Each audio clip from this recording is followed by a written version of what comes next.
This is a video to show you the front seat hardware elements for the late Austin Healey models.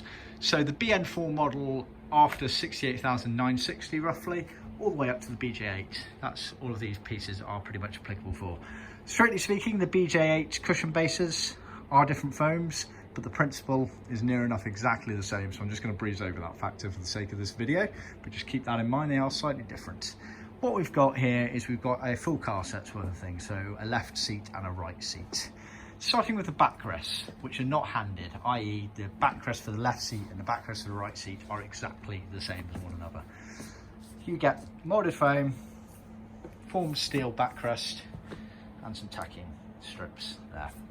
The moulded foam, it's nice and moulded, however, they are mass produced and this border here is not quite the correct depth for the original. The original should be slightly wider there, so you do need to tinker around with that. However, it's an extremely good basis to start from, so just bear that in mind. Unfortunately, as with most classic cars, it's not as simple as just pulling over a seat cover and trimming it. In fact, if you read online, you'll find that these Healey backrests are some of the tightest fitting and hardest fitting seat covers to fit for this era of car, basically. So yeah, it's they're quite tricky, unfortunately. They are not straightforward. So just bear that in mind with the foam. It's a very good starting block, but by no means is it going to straight away just produce the results you need. You do have to tinker around with it. Add a bit more foam around here, slice away a bit of the edge to allow for the curvature in the pleated panel. See our hand put more details. We're more than happy to guide you through it, and obviously we're more than happy to actually trim up your seats if you get stuck. So see our YouTube and websites for details and examples of that. So they're the backrest foams. You then get the framework.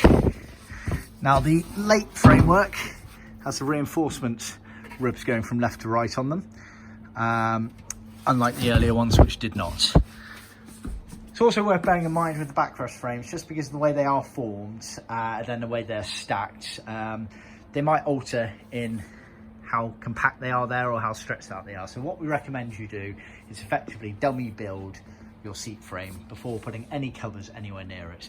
That allows you to see how the cushion parts and the backrest parts intertwine and interchange with one another, making sure that the stoppers match up to the backrest there, bending the metal to suit, basically. So once the seat cover's on there, it's going to be extremely hard for you to bend properly the metalwork to suit. So we always recommend preparation is everything with these things. As with most things in life, if you do not have a solid groundwork preparation for these sorts of bits, then the ultimate trimming element will never go to plan.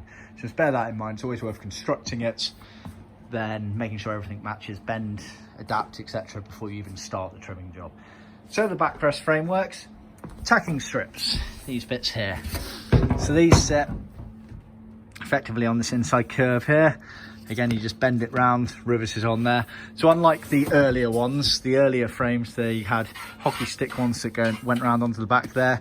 These ones went on the inside edge, basically, tacked down for the retainer area, so just bear that in mind. Onto the cushion bases. So you've got foam, cushion pan, and locating frame. So that's, these are handed. So unlike the backrest, these are handed. This is the left-hand seat. Easy way of telling is you have the cutaway there for where the gearbox is. Okay, so they all sit inside one another. Even the foam there has a cutaway. Okay, so they all sit inside one another there. But again, it's not as straightforward as you'd like to think. These sorts of things, of course, they do groove in. So if I take that out, they kind of lock in there, but there is movement to it, front, back, side to side, and that's the way it should be. So don't get too pent up on all these little details at this point. We get quite a lot of customers phoning or emailing us asking, oh, it seems too loose, etc. They're micromanaging the retrim process, when actually you just need to get stuck in and realise that a lot of these small details don't matter. It's the same with this foam fitting in here. It obviously does fit in, but you have overhangs in different areas. And again, what you want to be doing is, like I said earlier, is constructing it all, put the foams roughly in place, even put a bit of glue on this backrest thing and anchor it in place. Not much, just so you can play around with it, construct it before any seat covers go on there. And you'll just see how it intertwines with these finishes going around here. You can see the little tabs. It's not very clear, sorry. There you are. These are the stoppers that the backrest comes down onto. Obviously they locate through there, and you'll be able to adjust the position of the foam front to back accordingly. Bear in mind that when the covers are on there, a lot of it actually floats down, so there's almost like an air pocket gap there anyway. The cushions are a bit more straightforward than the backrest to trim, but they're still not particularly easy. And they are tight fitting as well, so just bear that in mind. The crucial thing to bear in mind with the backrests and the cushions elements is when it's all said together is this gap here when everything's located in, and you want to make sure that when the frame is down in place, the pleats are lining up here and there's not much of a gap here. You're going to get a tiny gap, but not much, and that's the key thing, and that's where the position of this foam is crucial, really. So just bear that in mind when you're positioning it all in, because what you want to be doing is when it tilts forward, obviously a gap will open up, which is absolutely fine, but when it's back in place ready for someone to sit in it, then that is the point where you barely want any gap there. You're going to have a slight gap there to allow the movement back and forth, but just bear that in mind. Like I say, see our handbook for more details. I am planning on doing in-depth trimming guides for these seats, or save yourself the hassle and let us do it for you. See our website for more details.